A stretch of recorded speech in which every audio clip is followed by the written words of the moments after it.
Tournament जिसके चलते सचिन तेंदुलकर, विराट कोहली, राहुल द्रविड़ और भी कई सारे प्लेयर्स को इंडियन टीम में खेलने का मौका मिला। इतना ही नहीं, आज इंडियन टीम जितनी भी सक्सेसफुल है उसका सबसे बड़ा रीजन सिर्फ ये ही टूर्नामेंट है। 1934 से खेली जा रही ये टूर्नामेंट के चलते इंडियन टीम को एक्स्ट्रॉर्डिनरी यंगस्टर्स, कई एक्सेप्शनल टैलेंट्स और कई क्रिकेटिंग लेजेंड्स मिल पाए हैं।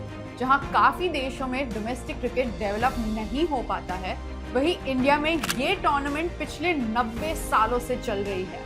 I mean, अभी तक तो आपको पता चल ही गया होगा कि मैं किस टूर्नामेंट की बात कर रही हूँ, right? Yes, it's the great Ranji trophy. तो आइए आज के इस वीडियो में बात करते हैं कि कैसे रणजी ट्रॉफी की शुरुआत हुई and how this tournament has evolved over the period of time.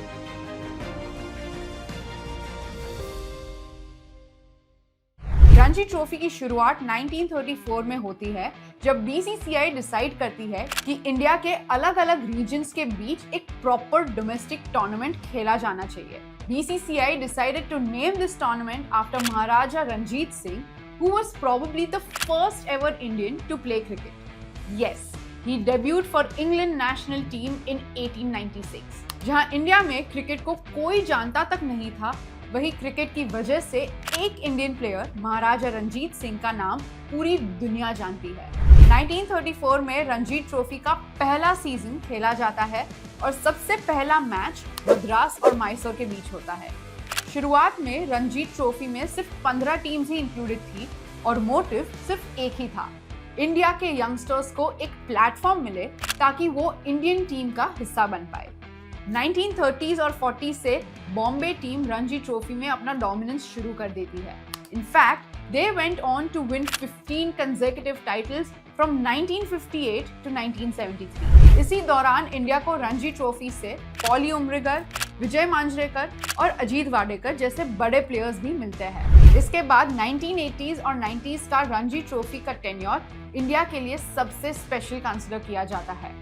I mean, Sachin Tendulkar, Rahul Dravid, Sourav Ganguly, VVS Laxman और अनिल कुंबले जैसे टैलेंट्स रणजी ट्रॉफी से खेल के इंडियन टीम में शामिल होते हैं। These talents showed each and every youngster of India the pathway towards the Indian team. जैसे साल दर साल रणजी ट्रॉफी खेली जाने लगी, इस फॉर्मेट में भी कई चेंजेस आना शुरू हुए। नॉकआउट स्टेजेस के पॉइंट सिस्टम से लेकर ग्रुप स्टेजेस और न्यूट्रल वेन्यूज तक सभी चीजें बदलने लगी।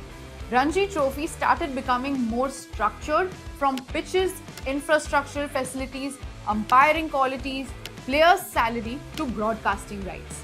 BCCI literally transformed the Ranji Trophy. सबको ऐसा लगता है कि मॉडर्न डे एरा में रणजी ट्रॉफी का इम्पोर्टेंस खत्म हो चुका है, बट ऐसा बिल्कुल भी नहीं है। I mean, विराट कोहली, चेतेश्वर पुजारा, जसप्रीत बुमराह, रविचंद्रन अश्विन, रविंद्र जडेजा, अजिंक्य रहाणे और भी कई इंडियन लेजेंड्स हमें रणजी ट्रॉफी से ही मिले हैं।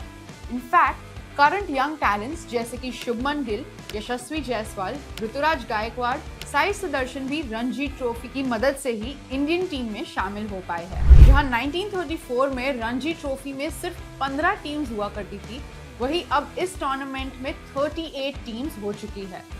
सौराष्ट्र, विदर्भा, मध्य प्रदेश जैसे छोटे छोटे शहरों से भी प्लेयर्स को इंडियन टीम में खेलने का मौका मिल रहा है।